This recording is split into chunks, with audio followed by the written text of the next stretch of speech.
Welcome back, MTN Giants podcast.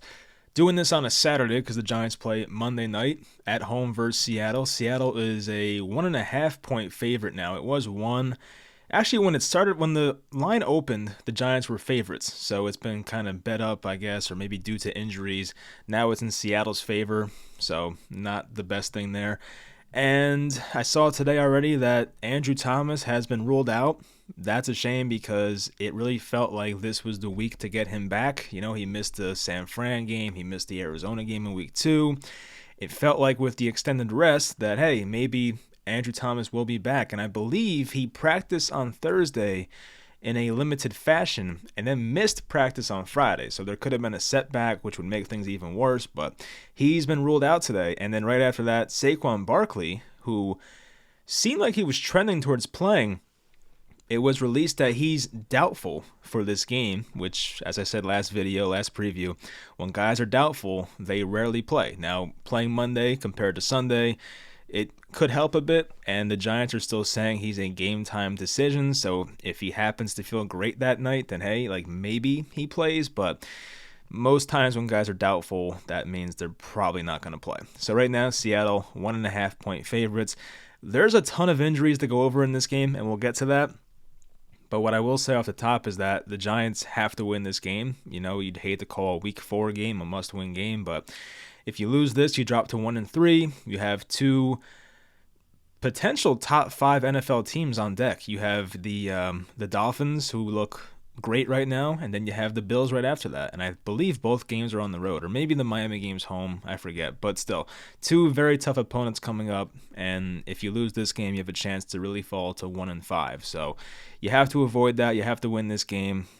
It sucks that two of the best offensive players could be out for this game, but defensively, things have to be much better, obviously. Guys are healthy. Azeez Ojulari's back, so the defense has to be better.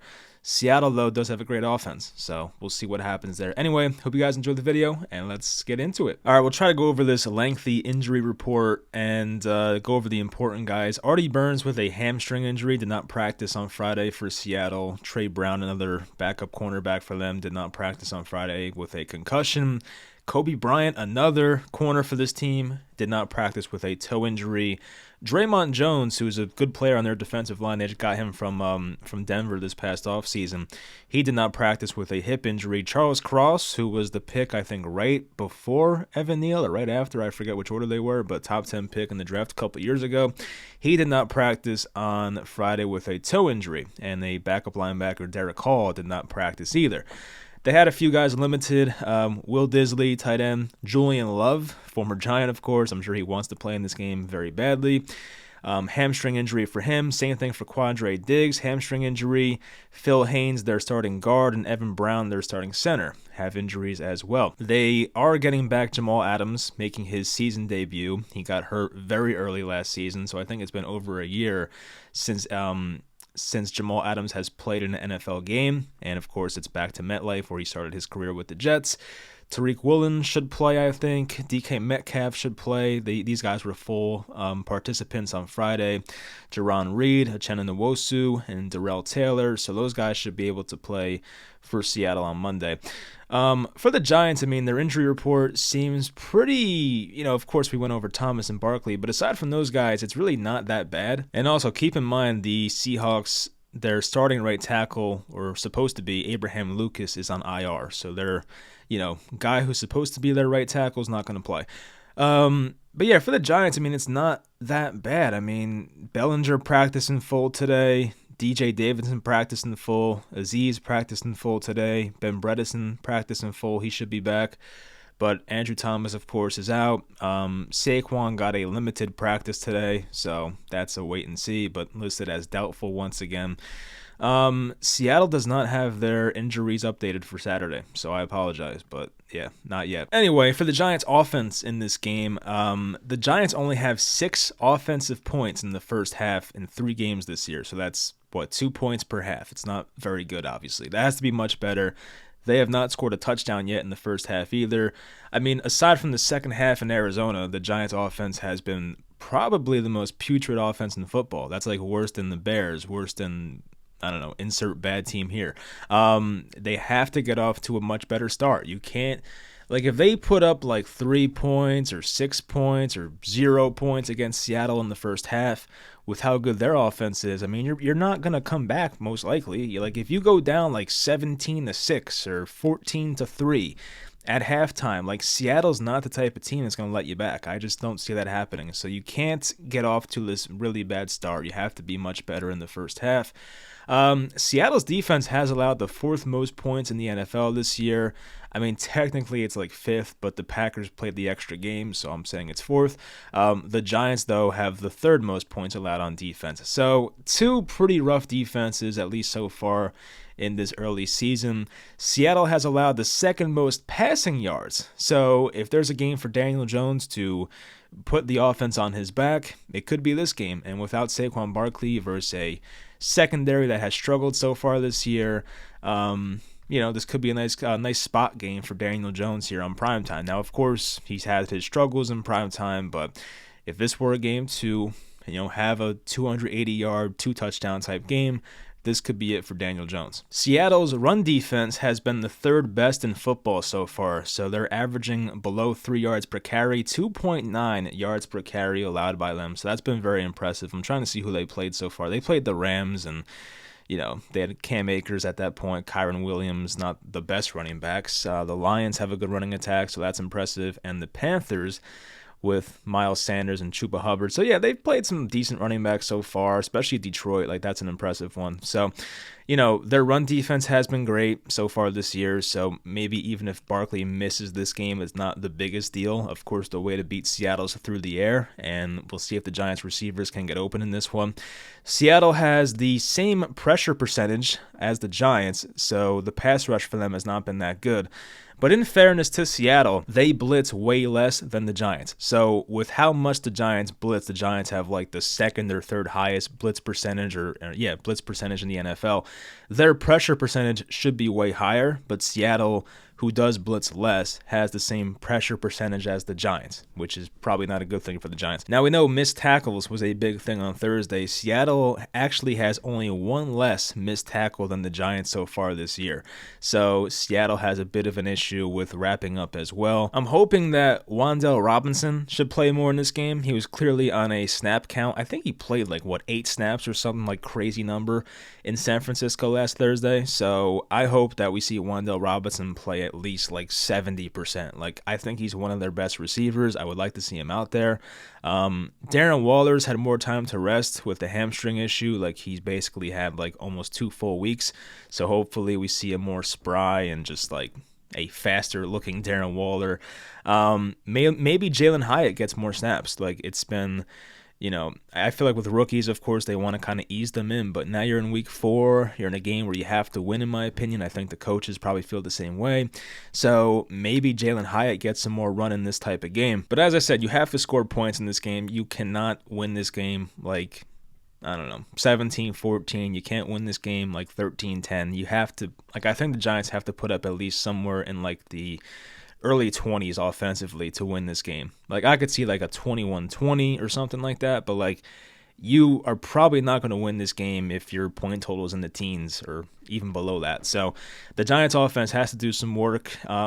And look, there's no excuse. I know we want to make excuses all the time, but Andy Dalton's old ass put up 27 points against this team last week in Seattle. They put up 27. So, the Panthers' offensive line sucks. Their weapons are not any better than ours. They have 33-year-old Adam Thielen as their wide receiver 1. So it's not like that team's a whole lot better. So I feel like the Giants should not have excuses to not put up points in this game. Of course, excuses will be made if it doesn't happen, and I get it, but you just saw what Andy Dalton and the Panthers did last week against this same defense. So they're very beatable through the air, and hopefully they find a way to get that done. The Giants' offensive line, it should be the same as last week, except you insert Ben Bredeson at left guard. So I'm assuming it's Izudu, Bredeson, JMS, McKeithen at right guard, and then Evan Neal at right tackle still.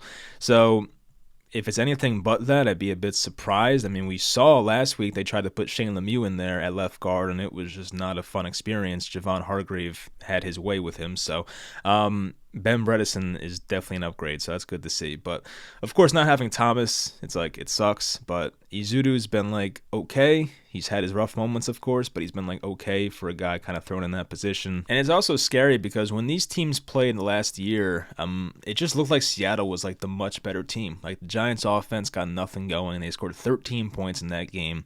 Daniel Jones was 17 for 31 with 176 yards.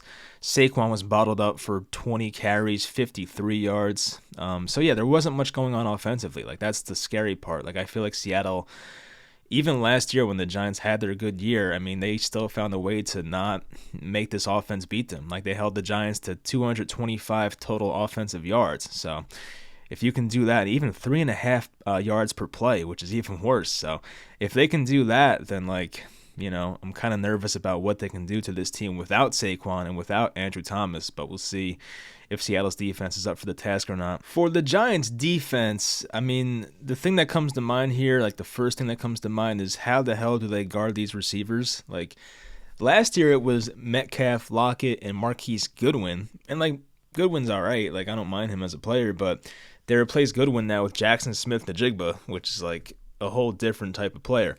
So they have 3 really good wide receivers. The Giants have 2 rookie cornerbacks. At least one of them was a first-round pick, and Adoree Jackson. But like, how do you guard those guys throughout a full game, especially if your pass rush does not get pressure? Like, that's the biggest thing. If the Giants can't get pressure and force Geno into mistakes or kind of rush his throws, it's going to be a rough day. Like, if he has time to throw, Geno's a good quarterback. We know that by now. So if he sits back and has, JSN, Lockett, Metcalf on islands versus these rookie corners, I mean, it's going to be rough. So I don't know what the game plan is there to stop those guys. Do they send extra pressure? Do they not trust their corners, in one-on-one matchups versus those receivers? Like, I could see Wink being a bit less aggressive because you don't want to get beat by those receivers. Like Lockett and Metcalf can beat you in one play. Even JSN, he hasn't shown it yet in the NFL, but these guys can take, a 50-yard pass to the house. Like, that's the kind of receivers they are. So ton of weapons there on the outside for them. Now, Geno can still make mistakes. He's definitely like much improved from where he was with the Jets and whatnot, but he still makes mistakes here and there. There was a play last week against the Panthers where Deion Jones, the former Falcon linebacker, made a great play reading his eyes in zone, and he basically cut off a slant and got an interception on him early in that game. So Geno Smith, despite improving a lot, can still make the mistakes, and the Giants have to look to capitalize on getting turnovers, which they have really not done so far this year. The Seahawks also have a good running back duo. They drafted Zach Charbonnet in the second round, I believe, and he's a guy that I really wanted for the Giants. Like, he would have been a great backup for Saquon. Like, imagine him in this situation where Saquon's out. You would have had Zach Charbonnet as like your primary running back, and now it's Matt Breida, so not the best. But they took Charbonnet in the second round. Like, I was hoping for more of like a third round type pick, but he was a second round pick for Seattle. They still have Ken Walker, who they had last year, and he didn't have an efficient game last year versus the Giants, Ken Walker, but he had that one nice touchdown run where somebody got I think juked on that play or something. I forget, but someone made a bad play. I forget who it was, some cornerback. But anyway, they have a good running back duo. They have a really good passing offense, and the thing about Seattle's offense right now that is in question is the offensive line health. We went over that. Charles Cross, their left tackle, Evan Brown, the center, Phil Haynes, the right guard.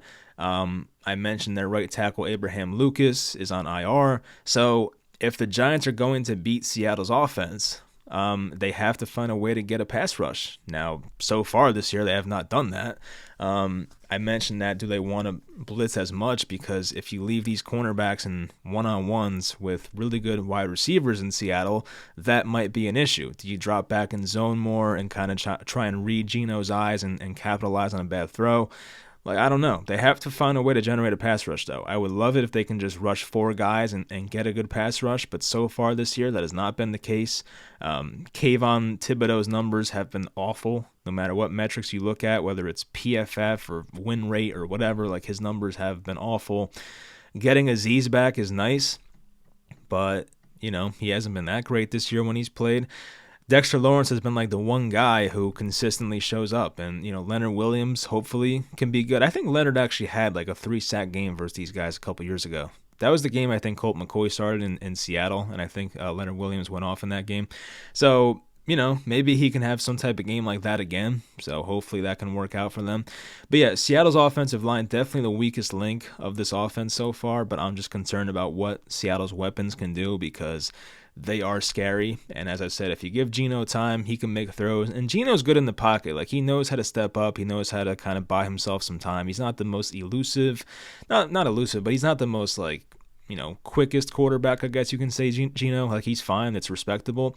But he's not like Lamar Jackson back there. But he's like, he can buy himself time and make throws. So definitely, there's been so much improvement in his game once again. So as I mentioned, the Giants, they do blitz a lot, of course. Minnesota actually blitzes the most by a lot. They have a 63% blitz percentage. That's pretty crazy. But the Giants are second in the NFL with 53.1 blitz percentage. And I just don't know if this is the matchup where you want to do that. I don't know. Like, it's very interesting because it's like you can make the argument for both sides. Once again, like, do you want to leave your corners on an island and send, 5 or 6 guys at the quarterback? That can be an issue. Or you can drop back in zone and try and capitalize on Geno making a bad decision, but can you also trust a 4-man pass rush to get there in time? I don't know. Like, they have enough good players there. It's frustrating because, like, you have Kayvon, who was a top 5 pick. You have Azeez Ojulari, who was a second-round pick. He's had good moments in this league. Leonard Williams gets a ton of money. He's had success in this league, obviously. And Dexter Lawrence. Like, you have 4 good pass rushers. They should be good, but if they can't get home versus an offensive line that's banged up, that's an issue. Like, if it's me personally, if I'm the one making the game plan, I'm probably dropping back in zone a lot more than usual. Like, I do not want to have these cornerbacks picked apart. So I would hope that my 4-man pass rush can get there. That's how I would do it personally, but we'll see what happens on Monday night. So overall, yeah, you have to win this game. Doesn't matter how pretty or ugly it has to be. This is not like the Arizona game where I wanted to win by like 10 points or more, which wasn't the case. But if you win this game, once again, 21-20, whatever it is, you have to find a way to get it done. Because as I said, the schedule coming up is tough. I'm going to find exactly what it is. But I mentioned the opponents. I just forget where these games are located.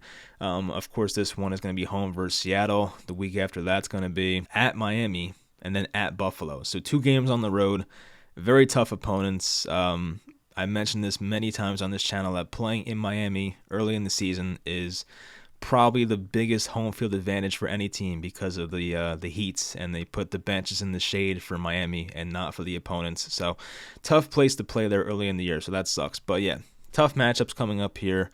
You have to win this game. I mean, that's pretty much it. As I said, last week, you saw Andy Dalton put up 27 against this team. Like, the Giants offense, without Saquon, without Thomas, they should be able to at least put up like 21 or something like that. Like, the game has a high over-under for the most part, so I would think they expect the Giants to score points as well. Yeah, the over-under is 47. Like, that's pretty high. Like, once you get into like that, flirting with the 50 range, like, that's a pretty high over-under. Seattle, though, it's a weird team to read because, like, they had the week 1 loss to the Rams 30-13, which is like a very disappointing loss. They were 4.5-point favorites, and I remember going over that game on this channel saying, like, don't bet that game. It seems very fishy. Like, that line was very fishy, and turned out they lost that game by a lot. But to bounce back and win at Detroit, which we've seen so far how good Detroit is, like, to win at Detroit's very impressive. Jared Goff's a much better quarterback indoors, so that's a very good win by them. And then to beat Carolina, like, they scored 37 points in back-to-back games. Like, their offense is clicking right now. I wish I could say the same for the Giants, but it has not been clicking, obviously. So the Giants offense has to find a way to, once again, score in the early 20s at least. Seattle's going to put up points. The Giants defense has not shown any type of life this year. The only time they've showed life was the second half in Arizona.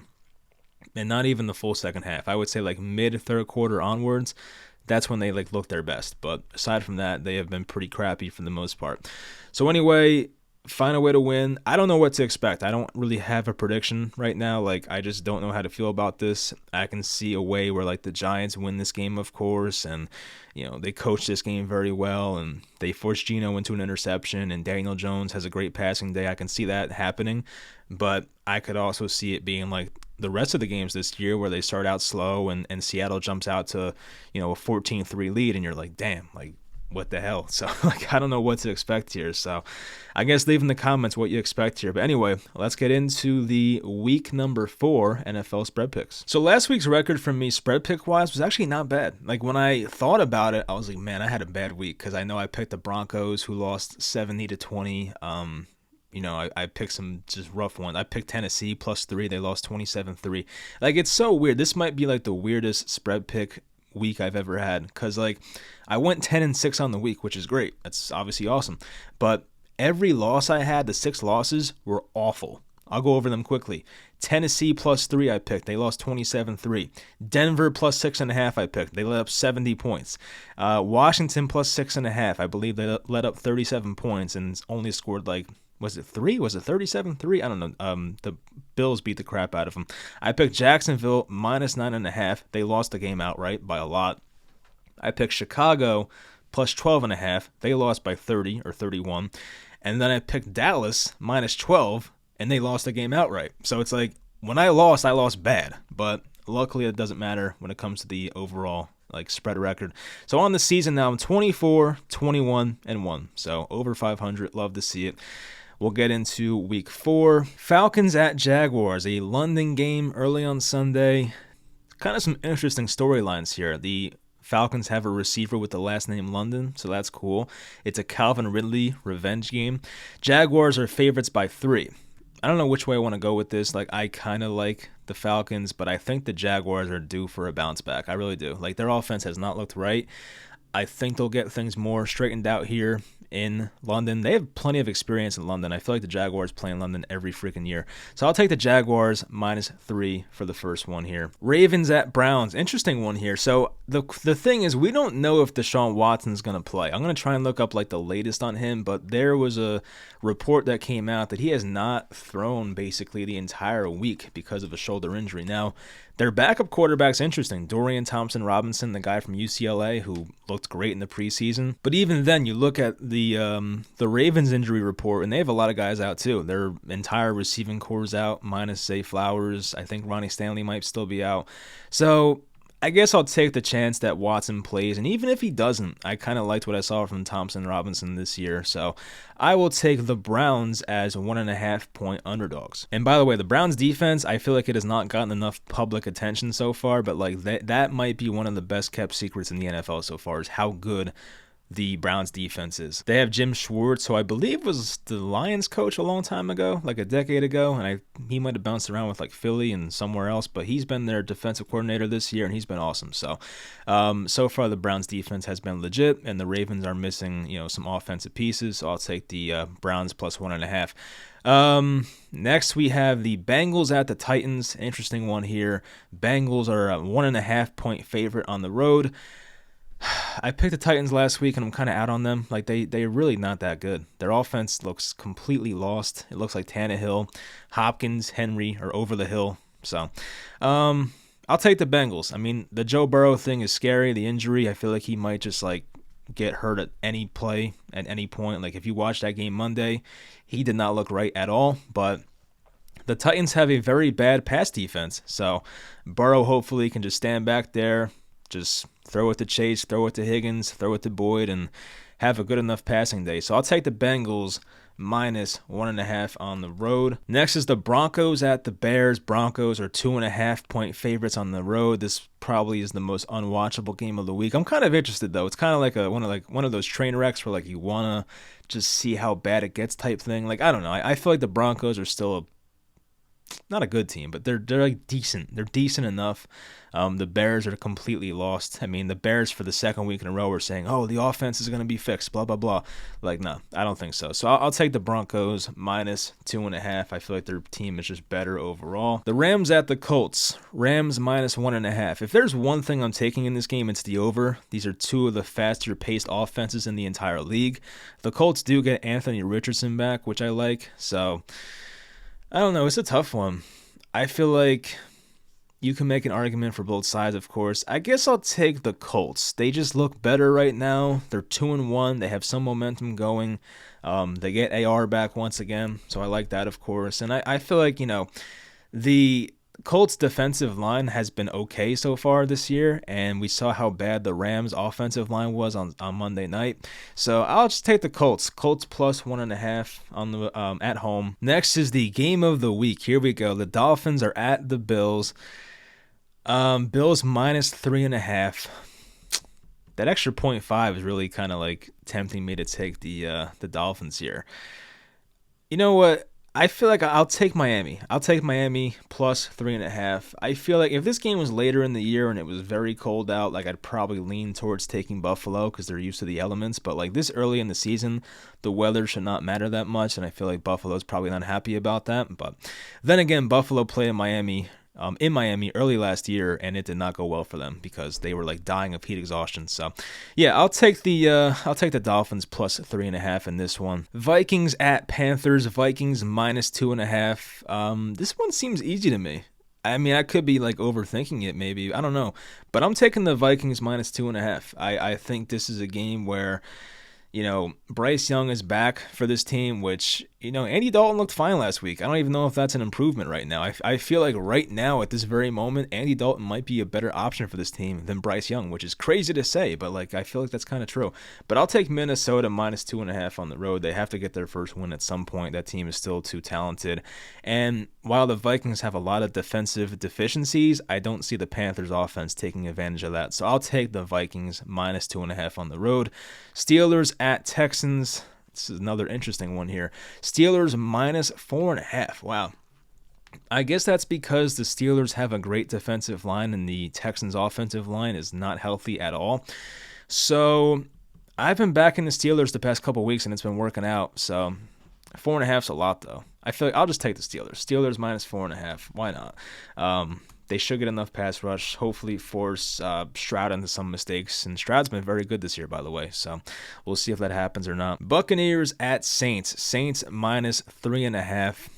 I feel like that extra 0.5 is going to get me. I'm going to take the Buccaneers. I feel like this game might come down to the wire. Could be a game-winning field goal for somebody. Of course, it's going to be Jameis Winston this week, not Derek Carr.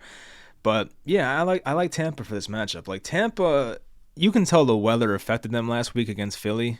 I feel like the Eagles would have won that game regardless, but they looked worse on national TV because of the rain. So I feel like right now maybe the Buccaneers are getting a bit kind of underappreciated, so I'll take the Buccaneers plus 3.5 on the road here. I'm excited for the annual Marshawn Lattimore versus Mike Evans fight, so we'll see how bad that one gets. They fight every freaking year.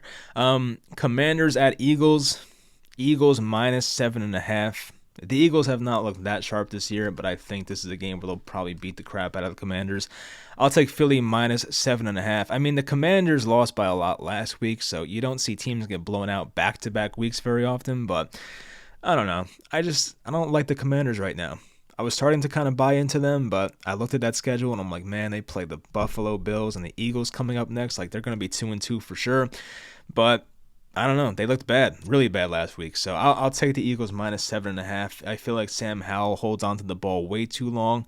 And when you do that versus a defensive line like Philly, you're going to get yourself into some trouble. So I'll take the Eagles minus 7.5. Raiders at Chargers. Chargers minus 4.5. Not sure who the Raiders quarterback is just yet. I don't know. I'm getting like conflicting news on like if Garoppolo's going to play or not. I guess I'll take the Raiders. This seems like a Chargers letdown spot. They just lost Mike Williams for the year. I could see their offense kind of struggling a bit. Austin Eckler, I believe, is out again.